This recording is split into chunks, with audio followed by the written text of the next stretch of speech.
Hola, ¿cómo están? Bienvenidos sean a un nuevo episodio de El Desorden, un programa de análisis político dirigido por Fernando Rejón. y Diana Telles, porque hoy Jorge no nos pudo acompañar, entonces somos Fer y yo en el estudio y pues ¿cómo estás? Pues muy bien, aquí tengo que dirigir acá al hombre orquesta, como diría. Sí, todo moviendo, picándole a todos los Sí, botones importantes. picándole a todos los botones porque Jorge era el que le picaba a esos botones. Y O nuestro queridísimo productor aquí de que en que post teníamos. cámara, pero tampoco pudo venir, ninguno de los dos pudieron venir. Cuestiones de horarios, eso ya no pasa nada. Pero aquí, the show must go on, dirían por ahí alguien importante en la música. Entonces, nosotros haciéndole alusión a eso, aquí estamos grabando este episodio que se ve interesante. Así es, de un tema muy fuerte. Sí, Y, sí. y yo creo que de estos temas casi no hablamos de seguridad, pero No, y no hablamos porque somos precavidos. así es. Pero yo creo que ya es demasiado tiempo como Sí. para, o sea, esta nota es importante y no solamente porque todos los medios lo estén platicando, sino porque es una nota que tiene una alta trascendencia en el escenario político y que es importante analizarla desde el punto de vista ciencia política, por así decirlo. Así es, así es. Entonces, pues vamos a empezar. Así es. El día de hoy, el tema que les traigo. Uy. No pasa nada, pero no pasa nada. El día de hoy, el tema que les traigo es la polémica entre Rocha Moya, el narcotráfico, y este escándalo judicial que, está dejando mucho que decir al respecto de cómo se está manejando el caso.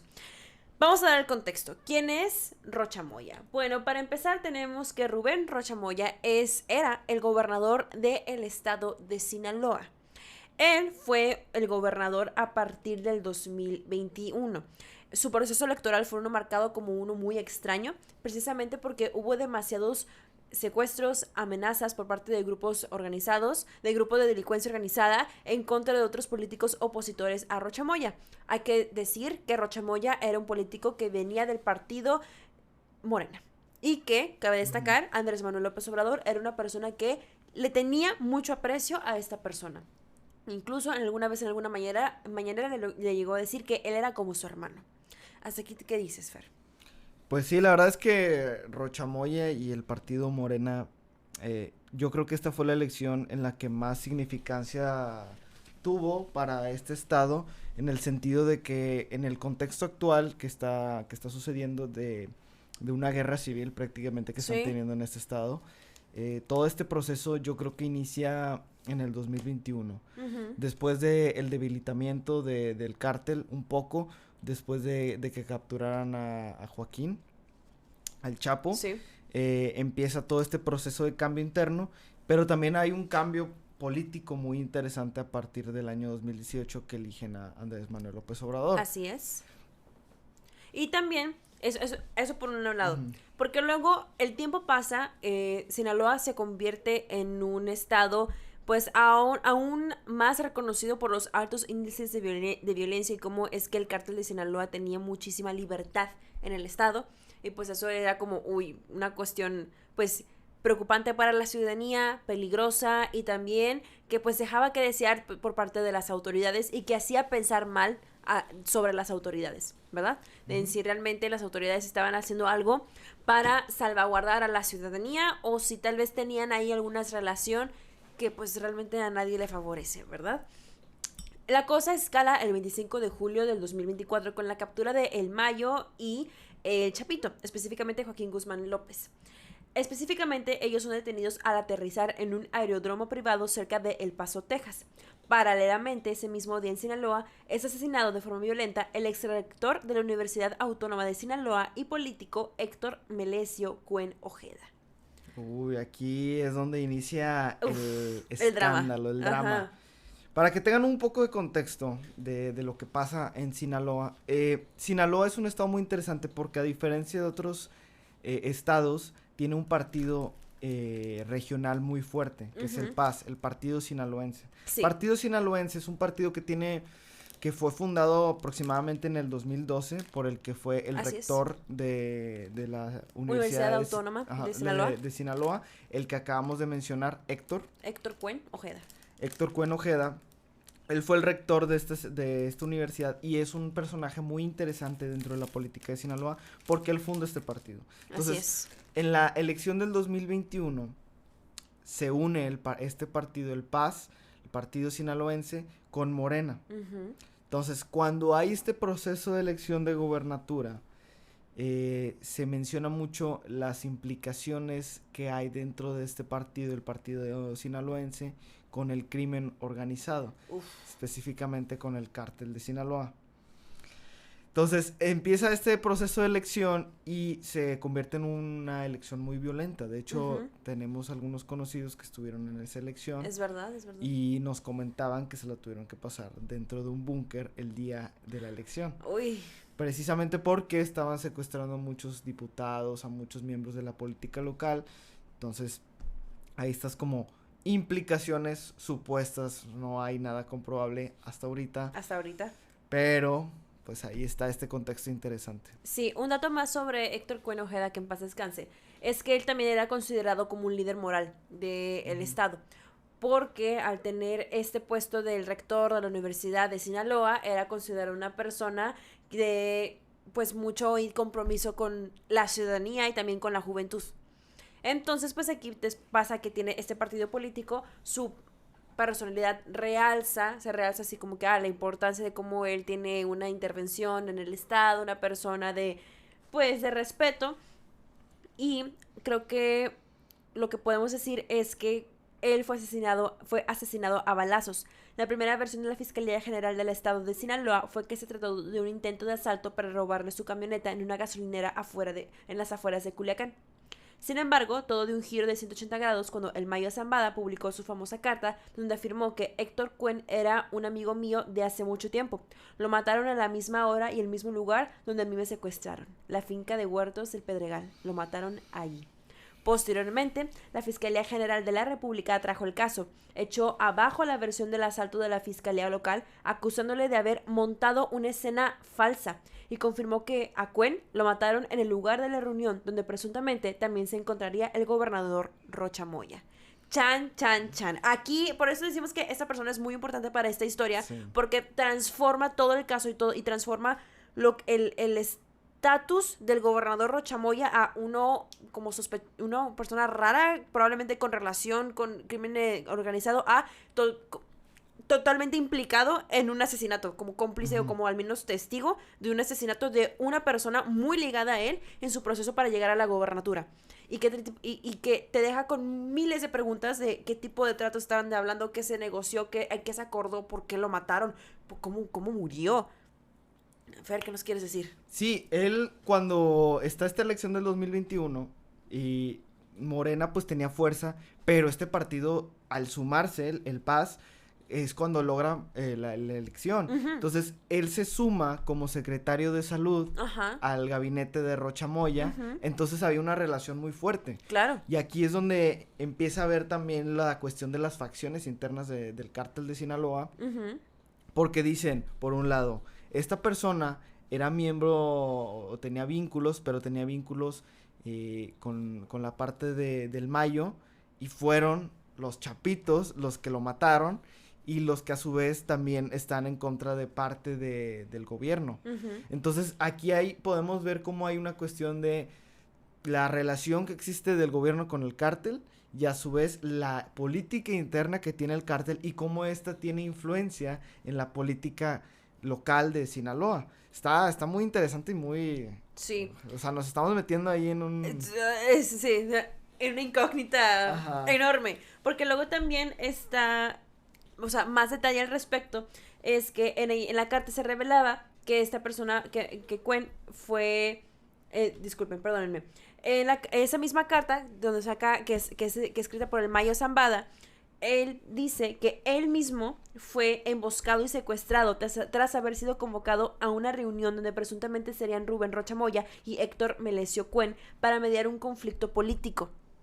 O sea, directamente Zambada dijo: me estaba reuniendo con personas importantes del gobierno, los líderes del gobierno de Sinaloa, para poder llegar a acuerdos políticos de quién sabe de qué tipo de índole, ¿verdad? Rocha Moya niega rotundamente la acusación el mismo día, alegando que él ni siquiera estaba en el país, sino de viaje familiar en Los Ángeles, California. O sea, ahí pasaron 3 cosas. Se secuestra el Mayo Zambada, se llega a un acuerdo político y se asesina a Héctor Melesio Cuen. ¡Ay! ¡Ay, cabrón! Diría por ahí un meme. O sea, está muy fuerte el caso. Porque no... estamos hablando de una triangulación de poder, dinero, narcotráfico, violencia e impunidad. Entonces nos deja más con una incógnita, porque también parte del caso del asesinato de Héctor Cuen es que también se hablaba de un montaje, de que incluso se había difundido un video donde supuestamente él había sido...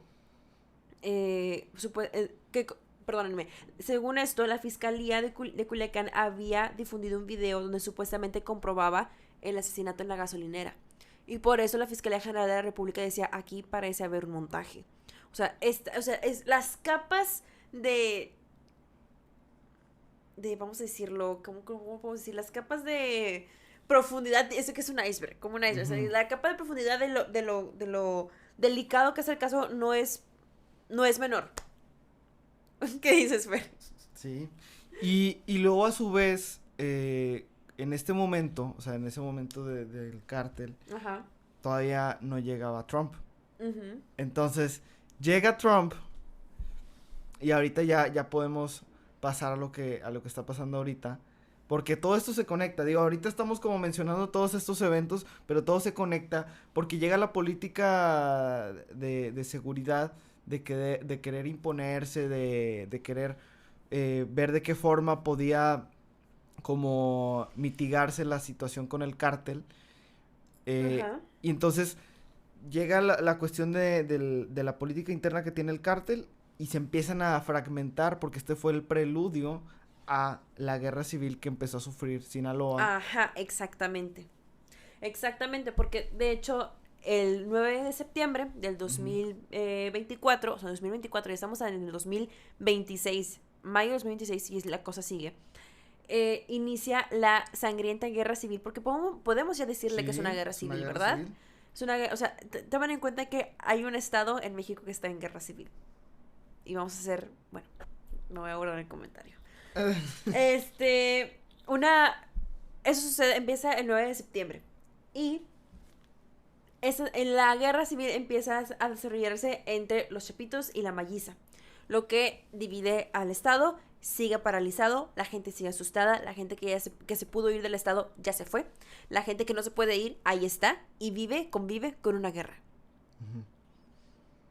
Y pues continúa en esas fechas, específicamente, en esas fechas alrededor de septiembre de 2024, es cuando la FGR, la Fiscalía General de la República, es cuando atrae el caso de Cuen, y es donde dictamina que aquí están las cosas muy sospechosas, porque está plagado de irregularidades y la sospecha de que Rocha Moya está implicado, pues se intensifican. Y creo que ahora están más intensas que nunca, ¿verdad? Así es, porque como mencioné ahorita, todavía no llegaba Trump. Uh-huh. Porque llega en el 2025, ajá, después de este año, del 2024, y cambia completamente el panorama de seguridad que se vivía en México. Porque recordemos que Donald Trump inicia con sus políticas de aranceles, ajá, y empieza a meterle presión al gobierno mexicano, realiza lo que pasó también con todas estas cuestiones de las presiones y de que empieza a solicitar a miembros. Es cierto, qué punto tan importante, Fer. Sí. Porque eso transforma también la manera en que se empezó a mover Claudia Sheinbaum alrededor del caso de Sinaloa. Porque tienes razón, entra Trump y empieza Trump a ejercer presión con la cuestión de los aranceles. Y después se empiezan a llevar políticos, casi que políticos, ¿verdad? Sí. Pero a miembros empieza de narcotráfico. Empieza suave con delincuentes de narcotráfico que tienen cargos delictivos en Estados Unidos y que se los empiezan a llevar. Y aquí empieza la discusión de qué tanta intervención estaba teniendo Estados Unidos ahora con Donald Trump en México. Porque ahora decíamos, bueno, pues, o sea, ¿de cuándo acá con todo respeto a Estados Unidos, tenemos que andarle respondiendo, mandándole a nuestra gente que ya está, en cierto sentido, en un proceso judicial. Vale que nuestros procesos judiciales suelen ser muy cuestionables, con justa razón, pero ¿por qué tenemos que ahora que estarle rindiendo justicia al sistema de justicia estadounidense? Ujú. Punto. Creo que una pregunta muy válida, tomando en consideración el historial de intervencionismo, tanto muy en nuestra cara y no en nuestra cara, que ha tenido México y que ha tenido Estados Unidos en México. Sí. En el año 2025 fue cuando empiezan a hacer estos malabares entre Claudia y Trump. Sí, de sí, que yo de que yo te doy y tú no me quitas tú no me pones aranceles. aranceles, tú no me, yo te doy estos criminales. Yo te doy el agua, tú me das... Quítate la chamarra, Ajá. ponte la chamarra, quítate la chamarra, haz de cuenta, sí. Sí. Pero llega el año 2026 y empieza fuerte con la captura de Maduro. Y toda América Latina que no se está llevando bien con Estados Unidos tembló. Sí, Todos dijimos, básicamente. no. Empieza esta cuestión de que ya empieza más activo Donald Trump con esta captura. ¿Y por qué lo capturó? Supuestamente por drogas. Por narcotráfico. Por narcotráfico. Porque no había, porque de hecho lo pone como un líder del cártel del sol, Ujú. sí, de Sí, los soles, no me de los acuerdo, soles. de los soles. Entonces aquí es cuando empieza, supongo que hubo muchas personas nerviosas Sí. en Palacio Nacional diciendo, ay, ¿ahora qué vamos a hacer? Porque si ya empezó con uno, va a continuar con el Ajá, siguiente. Si ya empezó con Venezuela, ¿Quién sigue? ajá, vamos a seguir nosotros. Porque para esto no era una suposición. Ya se emocionó. Porque para esto no era una suposición como inventada, así de que, ay, ahora quién será el siguiente. Sino que realmente Estados Unidos, Donald Trump empezó a hablar directamente de Claudia Sheinbaum y de Gustavo Petro, Sí. México y Colombia. Exacto. Entonces, no era menor pensar en que probablemente iba a tomar acciones con los políticos, figuras políticas de estos dos países que los trae Donald Trump bien atravesados, la verdad. Y ahí es cuando entre los círculos políticos se empieza a decir, oye, pues obviamente no va a agarrar a Claudia, No, imagínate. pero ¿a quién va? ¿Quién va a ser el tributo? ¿Quién va a ser el chivo expiatorio?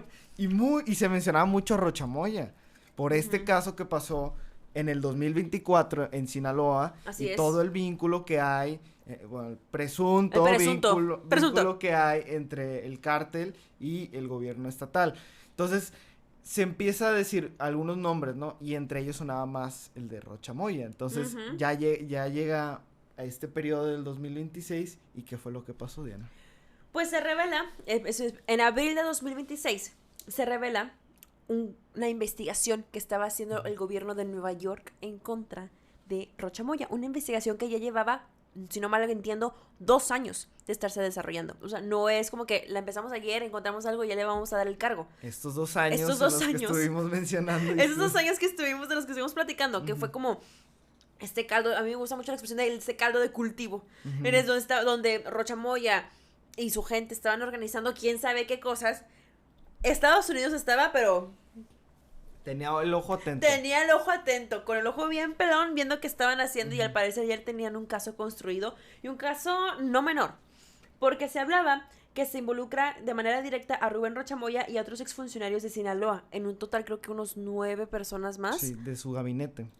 O sea, gente cercanísima. Las acusaciones apuntan a que los líderes del cártel de Sinaloa provenían sobornos masivos y operaban votos a su favor a cambio de total impunidad en el estado. Medios internacionales de gran calado como New York Times analizan el caso considerándolo como una bomba política. Rocha se defiende calificándolo como una estrategia de Estados Unidos para socavar a su partido, es decir, Morena. No sé, no creo que sea una estrategia. Bueno, tal vez es una estrategia, pero antes de que sea una estrategia, creo que estamos en un caso gravísimo. Porque también salen preguntas de, ¿está Estados Unidos volviendo a intervenir en México? Miren, con la CIA aquí. Bueno, eso siempre. Exacto. O sea, no es novedad que Estados Unidos esté interviniendo en México. No, entonces yo creo que podemos pasar esa pregunta a decir, tranquilo, tómate tu té. Sí, si están interviniendo, lo lamentamos. Continuamos. ¿Qué va a pasar? Sí. Creo que salieron a flote muchísimas preguntas y muchas muy válidas de si le van a quitar el fuero, no le van a quitar el fuero. Mi perspectiva, y si se cumplió, y no lo platicamos aquí porque como no platicamos de seguridad, pues no suele ser nuestros temas de conversación ni nuestras predicciones están aquí.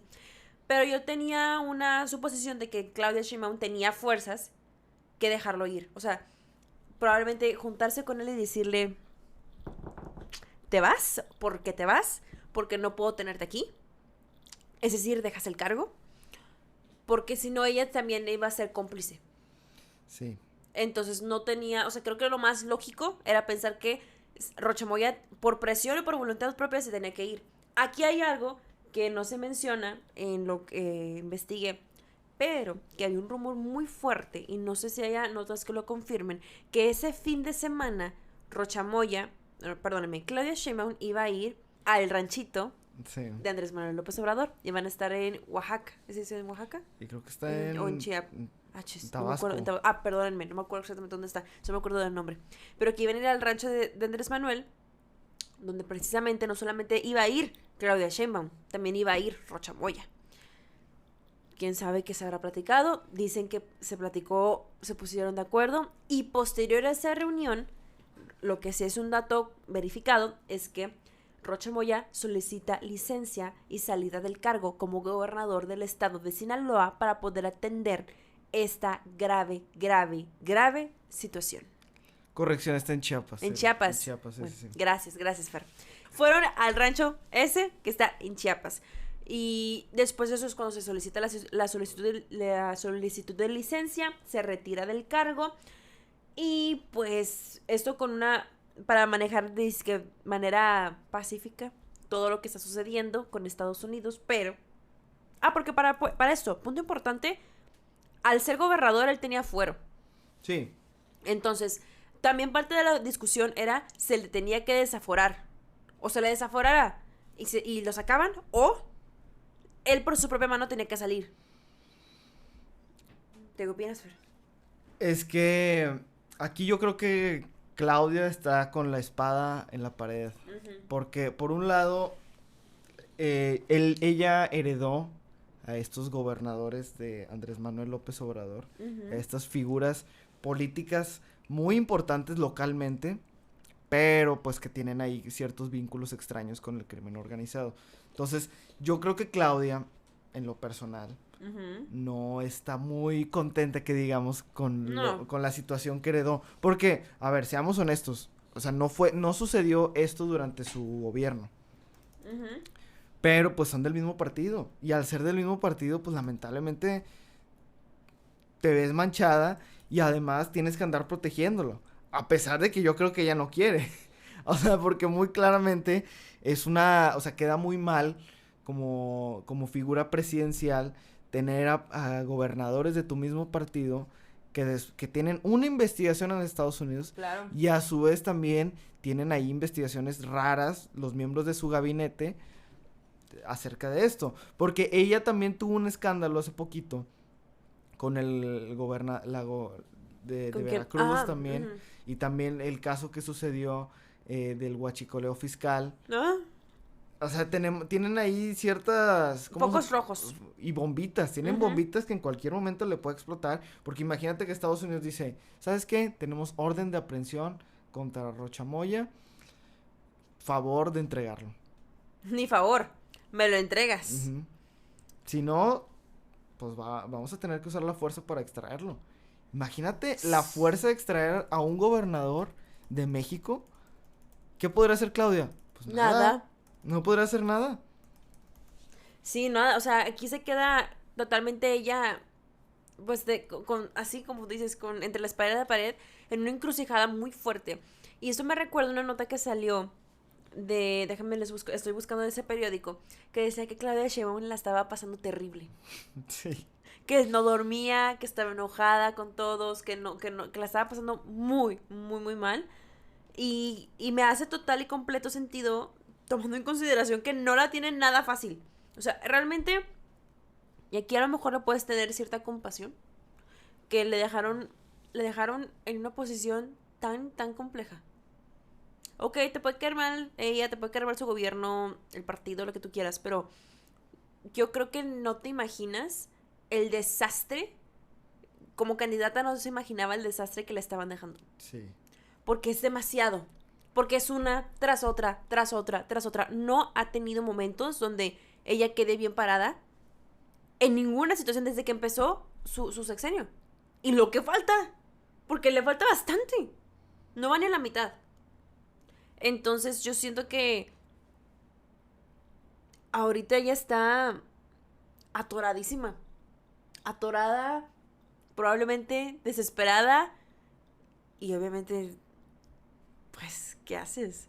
Yo siento que también, como aquí de Mujerts, qué flojera tener que lidiar con el desastre que te dejó este vato. O sea, qué flojera. Sí. No. Y totalmente inadmisible. Es que decimos esto porque ella sí tiene una política diferente a la de Andrés Manuel, porque cuando llegas tú a un gobierno, por mucho que seas del mismo partido, AMLO ya se fue, y él Sí. dijo, ahí se ven. Y literalmente se fue allá. Sí, y durante el proceso en el que Morena ganó esta elección del 2018, y durante el sexenio de Andrés Manuel, lo que hizo Andrés Manuel con Morena fue fortalecerlo, consiguiendo pues miembros cuestionables de Sí. la política local, porque al ser un país tan extenso tienes que conseguir a estos miembros que sean muy fuertes en la política local y que se puedan sumar a tu movimiento. Entonces empieza a conseguir todas estas figuritas que son como las pequeñas bombitas que empieza a dejar, porque dice, bueno, yo ya gané mi elección del 2018, al fin soy presidente. Pasa todo este proceso, le tocó los inicios los finales de Trump, le tocó durante la presidencia de Biden, pero ya deja todo esto, sigue la presidenta Claudia Sheinbaum, y ella tiene que empezar a purgar todas estas figuras, porque le tocó Trump. Sí, aparte. Sí, le tocó Trump, pero no Trump de la primera parte, No, el Trump de la Trump segunda que viene loco. que viene así... Viene desatado. Desatado. Entonces tiene que andar así maniobrando para que no le caiga. Malabareando. Ajá. Para no morir en el intento. Para no morir en el intento, porque aparte ella viene con Harfuch, que Harfuch tiene otra política de seguridad distinta. Sí. Y una que puede tener puntos buenos y puntos muy raros, pero bueno. The Wall Street Journal. Ujú. Ya tengo el dato. The Wall Street Journal a finales del mes de abril publicó un reportaje donde se decía que Claudia Sheinbaum duerme poco, que duerme alrededor de 4 horas y apenas, lo que ha provocado un estado de fatiga constante. Está agotada e indecisa. Según las fuentes consultadas por el periódico, las jornadas prolongadas y las fuertes presiones políticas la han dejado visiblemente exhausta, dubitativa e indecisa al momento de tomar decisiones claves para el país. Tiene tensiones con su equipo debido a este nivel de estrés y a la frustración de que algunas órdenes no se ejecutan como ella desea. La presidenta suele arremeter y reprender fuertemente a los miembros de su gabinete y funcionarios de nivel medio.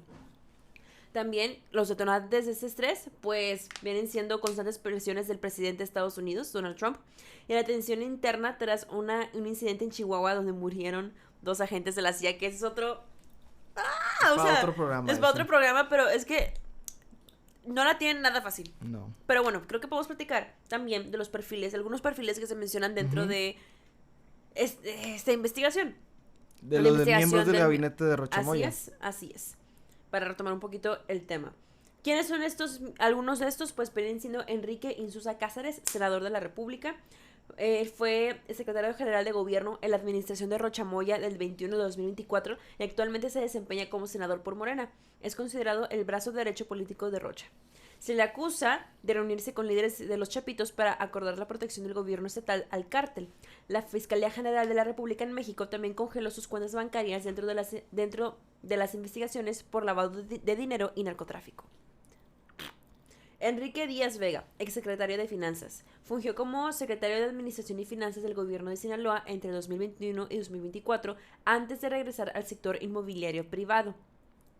Se le acusa de entregar a los Chapitos nombres y direcciones de los oponentes políticos de Rochamoya antes de las elecciones del 2021 para que el cártel pudiera amenazarlos, extorsionarlos y obligarlos a bajarse de la contienda electoral.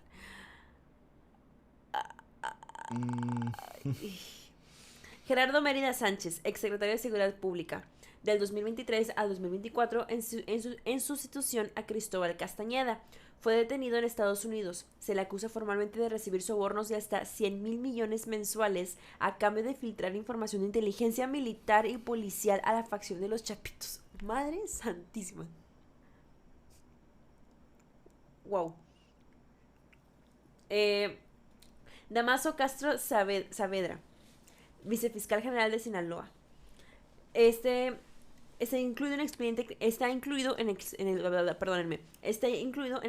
criminal de Estados Unidos y bajo la lupa de la FGR por su presunta participación en el freno de investigaciones, la detención de órdenes de aprehensión contra capos y primordialmente por el presunto montaje institucional que intentó ocultar el asesinato del político Héctor Melesio Cuán Ojeda en la finca donde secuestraron al Mayo Zambada.